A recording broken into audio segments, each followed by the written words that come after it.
The Ooni of Ife, Oba Adeyeye Ogunwusi Ojeja II, on Thursday returned from his 3 weeks cultural renaissance tour of the United States of America and the United Kingdom. While in the United States of America and the United Kingdom, the respected monarch participated in a series of activities anchored by the organizers of Hollywood African prestigious awards and Silicon Valley Net in conjunction with the African Technology Foundation. While in the U.S., Ooni paid a courtesy visit to the legislative team at the State Senate office in Sacramento.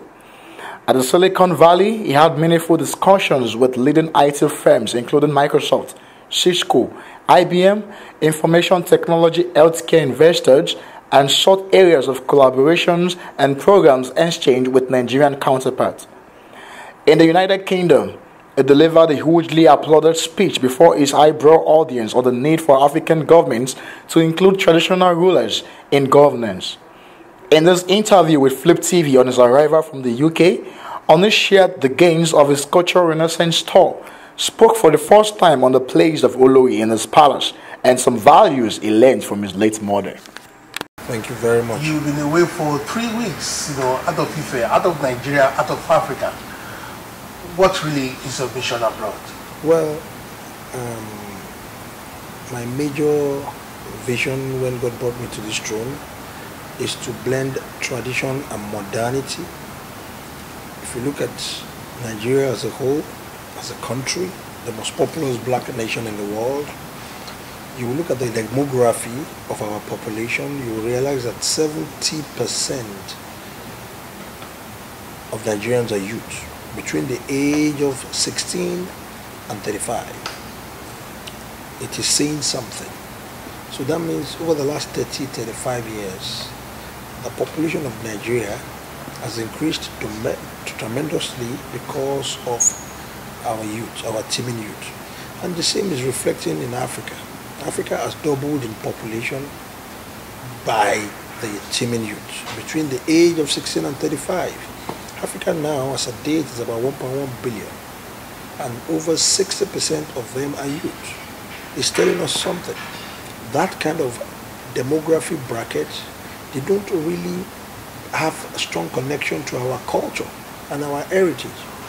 It's like we're sitting on a time bomb. So it is a renaissance all over the world for everybody.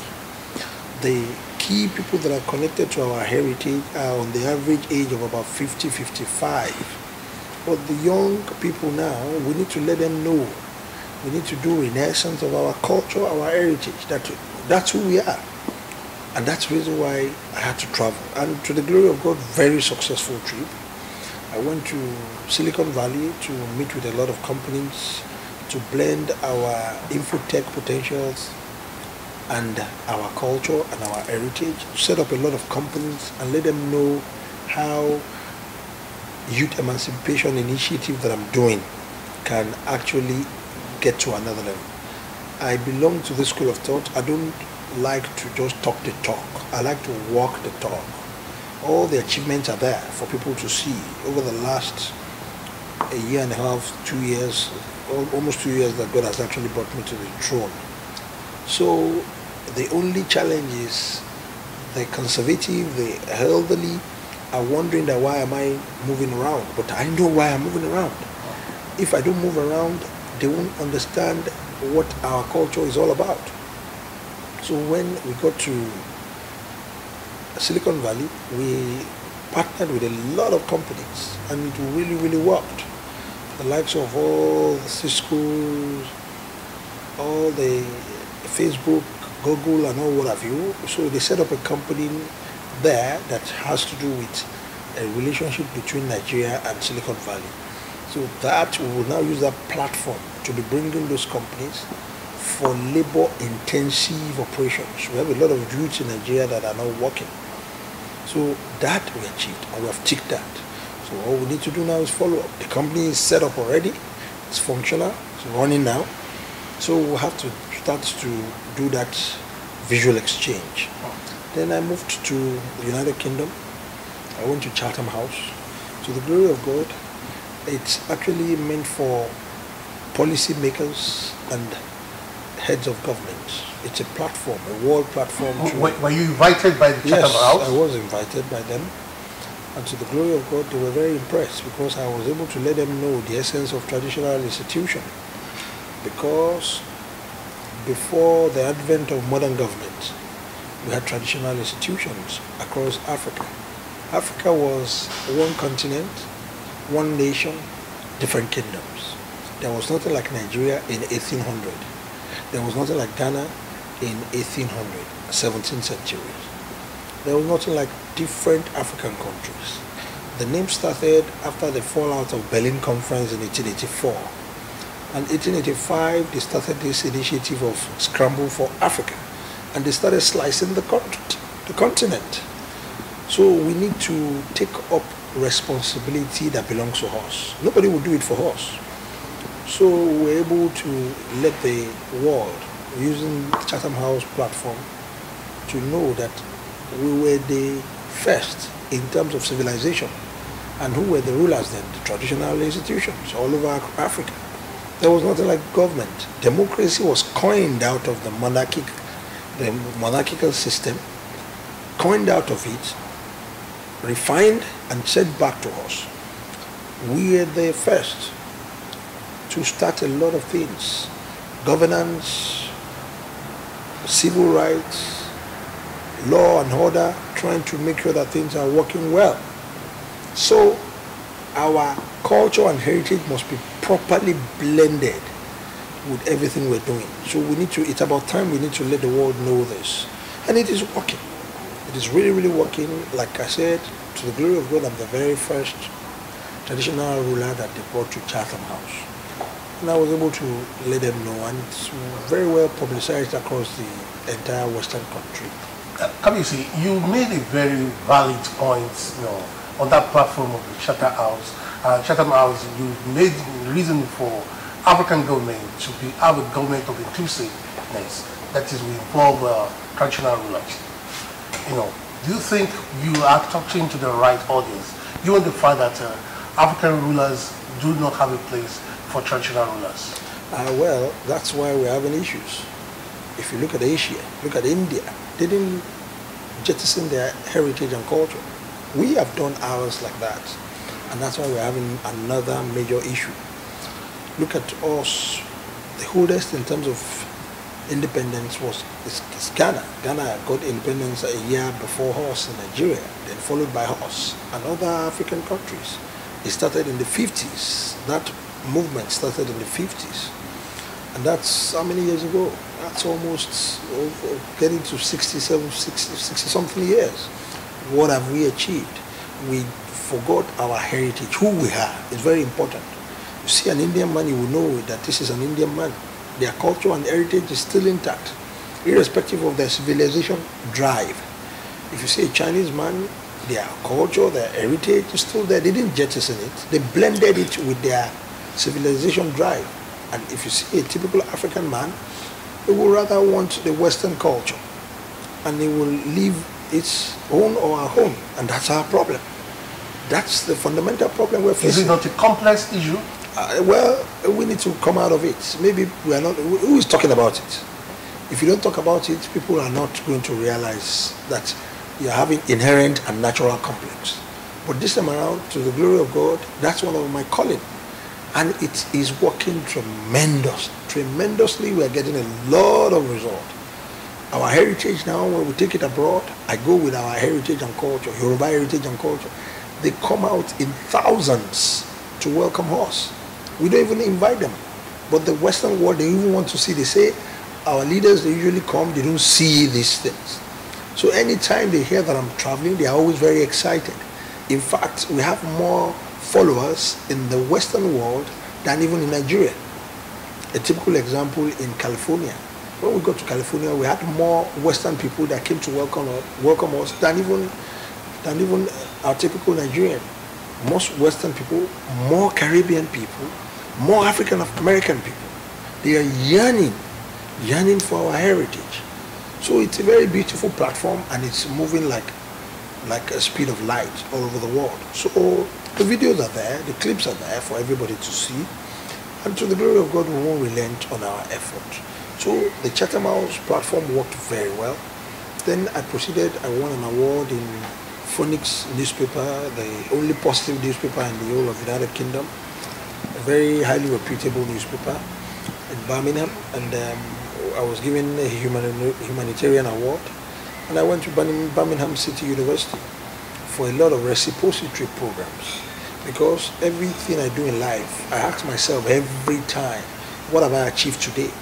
That's the way I praise myself. I appraise myself on a daily basis. And to the glory of God, we have a basket full of achievements concerning our trip.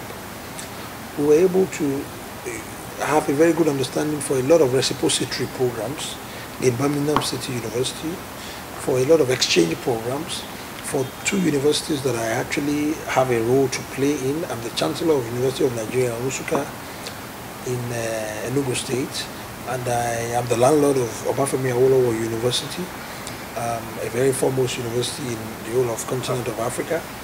And to the glory of God, I'm in constant touch with them. Then I proceeded to Oxford University. Something great happened in Oxford. What really happened in Oxford? Well, in the history of the human race, they have never appointed a black person to head African affairs. Does it make sense? Who will tell our story? It is us now. It's like in your house. Somebody to come and tell you where your bedroom is located, where your visitor's room is. It's not possible. So look at the world. We've been deceiving ourselves. How can you set up African affairs in that prestigious, very key university that has been documenting the story of the black race for many, many centuries? And you've never allowed a black man to head it. So this time around, we're very fortunate. Just 2 months ago, a black man was appointed. It's a worthwhile celebration all over the world. So that means nobody will tell our story. We have to tell our story. So I quickly walked up to them, because I have a very good relationship with Oxford University, to sign a lot of memoranda of association. The one that we signed again, I set up an endowment fund to support Nigerian students, and it's like a scholarship scheme. Ooni scholarship for Oxford that will go to study African affairs in Oxford University. So there will be like an exchange program? Oh, absolutely. Between African students and... Absolutely. There will be exchange program for UNN, Nsukka, for Obafemi Awolowo University, that is in Ife. There will be a lot of beautiful things. And we want to set up a college in Oxford, which has never happened. Asians, they have their college in Oxford. Indians, they have their college. Even the African studies, we don't have a college. They just set up African affairs, which is very critical to the entire Oxford as a university. What happened? A huge protest came out. They tried to bring down the poster of Rhodes, the Rhodesian, the person that set up Rhodesia, that is the current Zimbabwe now. Rhodesia. Because most of his wealth, he actually put it for Oxford. So they said the statue must come down, that he didn't do well for Africa. And these are people that have been putting our stories together, they've been passing it along. So this time around, they decided to be very careful.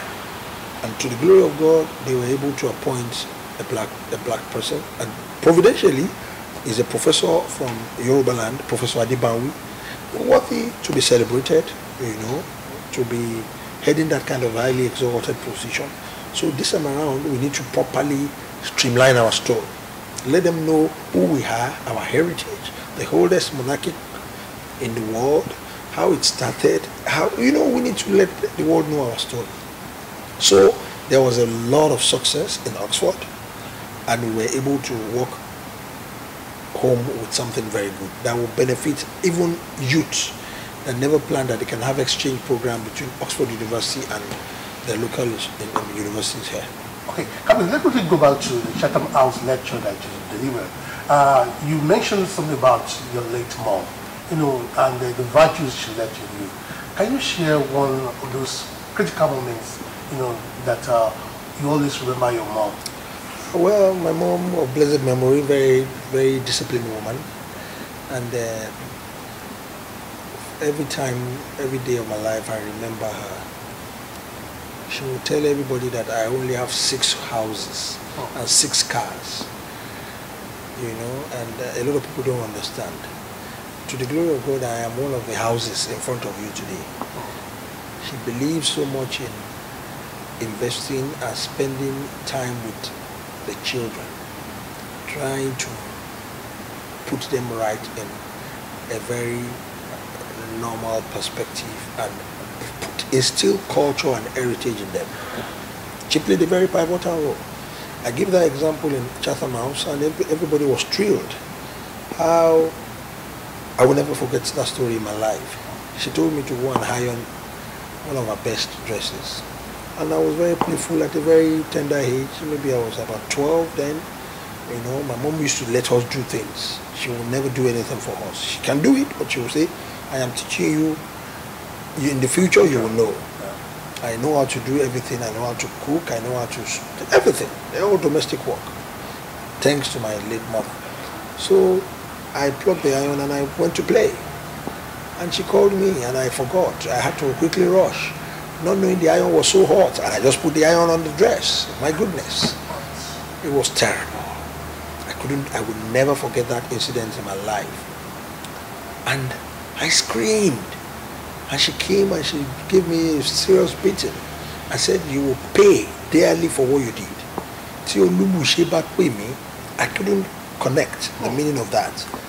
She said, Ojú aṣọ tí Olúbù ṣe bá pè mí. Olúbùṣe means my predecessor, the king that was there before. That means our parents, they hold the kings in very high regard. You know, very revered heads of different kingdoms and society. My mother was livid, and she made me to sweep not only the house, the entire community. She would tell me, go and pick litters on the road, on the street of the entire community. So the entire community knew that I have wronged my mother. So for about a month I was begging her, and she kept telling me, you burnt the dress that when my king calls me, that is what I'm going to wear. So in me, it actually shaped my life that, oh, really interesting. So for me, that I revere my mom so much like this, I respect my mom. So my mom too has somebody that we can look at that trend. And that's who we are. That's African heritage. That's our tradition. And that's how governance is all about. Governance didn't start from the parliament, it will start from the home, so that it will be a lot easier for the parliament or from the senate. Your governance should start from home. You need to instill morals in your children. Let your yes be yes, let your no be no. Be obedient citizens. Do not steal, do not join band gangs. Then you will take that morals to your school. You will do things properly. You won't join bad gangs, so that you won't have a social menace. You won't become a street bomb. You won't become a liability to the society. And that's where governance starts from. At the end of the day, you will have less people going to the prison yard. You will have more work. People will be very focused. So she instilled that in me. It was a big, big thing for her of blessed memory. So I will never forget. So I give that example and they were really thrilled. In fact, the entire media in the Western world really celebrated it. That this is very important for inclusion, for the traditional institution and the current day governance. So let's wait and see how things will be going. We have been telling Nigerian government, we are not competing, we want to work with them. Let's complement and they can't do it alone. Anytime they want to get to position of power, they have to come to traditional palaces. They just have to come. Because every day, I am in constant touch with my people in Ife. If anything happens, they are running to the palace. It's the palace they're coming. They don't believe in any other place. When they bring judgment to the palace, they will say whatever we say based on what our ancestors have put down. A lot of people didn't believe that they still do it because of cosmopolitan city have a relationship, but we have more people in the remote places, rural areas. They still believe in those values. And anytime they give judgment, they don't even appeal it. And if they want to appeal, there's another level they go to. They don't even get to me first. They will get to MSA court. From MSA court, they will get to the Joyes. From the Joyes, they will get to Ilimole. After Ilimole, they will now come to me. It has level, like magistrate, high court, federal high courts, appeal courts, to Supreme Court. It's the same. So why can't we all work together and see how to better the lot of the generation now and the generation yet on board? So that's our mission. Okay, Kabisi, I appreciate your cultural renaissance mission, but don't you think the fact that language is going into extinction is a challenge for Africans to find who they are? That is another issue. But to the glory of God, Yoruba language is one of the oldest in the world. We're not.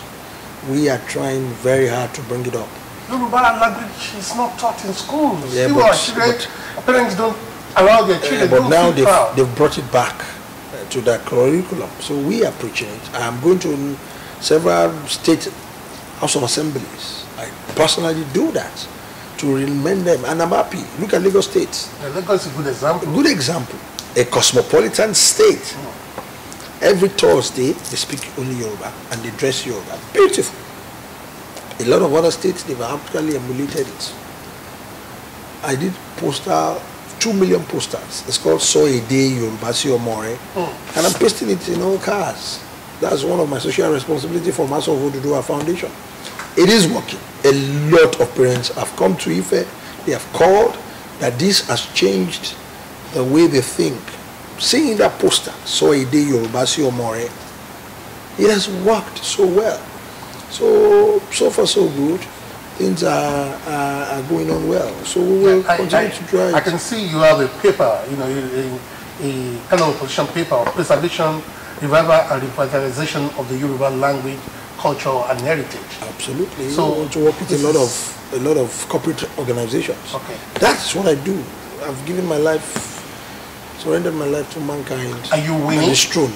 Absolutely. You are winning these.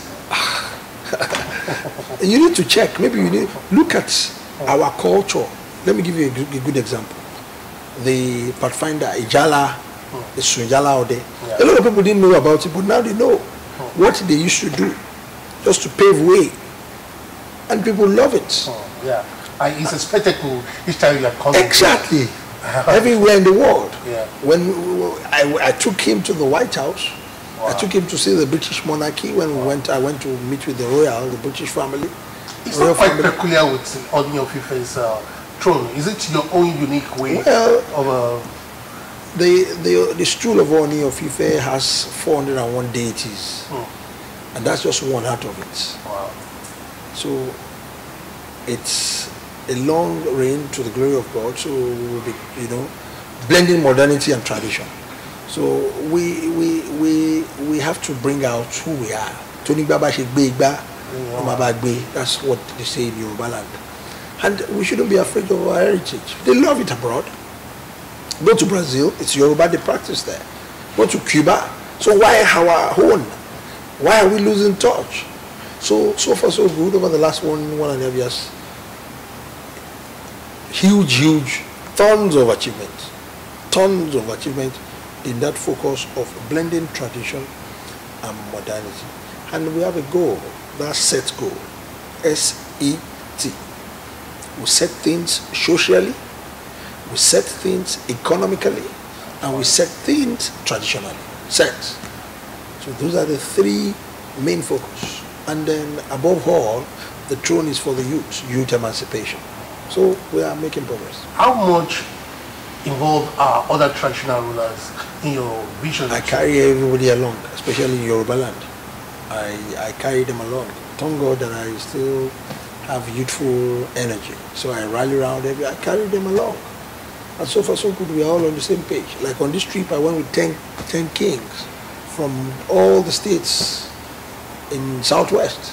Oyo, Ogun, Ondo. I went with 10 kings. Oyo, Ogun, Ondo, Osun, Ekiti, everywhere. we have that spread. So they will say it in their traditional rulers council meeting. So we were spreading that tentacles, and it's working so far, so good. Kabiyesi, will you say age has been an advantage to your mission? Well, as Ooni of Ife? God is a complete God. He knows the reason why He brought me to this throne at this age. So make hay while the sun shines. Hit the iron when it is still hot, so that I can give you the shape you wanted to give you. So well, God knows, but I know that our renaissance is key and it is working. It's a powerful movement. Are we going to have a new queen soon? Leave that one to God. Let's focus on our mission. Queen is well critical, but like I said, let's focus on the mission. I know everybody wants to hear that. Yeah. Leave everything to God's hands. It's God that will do that. So when it's about when the time comes, we'll let you know. Thank you very much, Kabiyesi. All right. Thank you for your time. Thank you. God.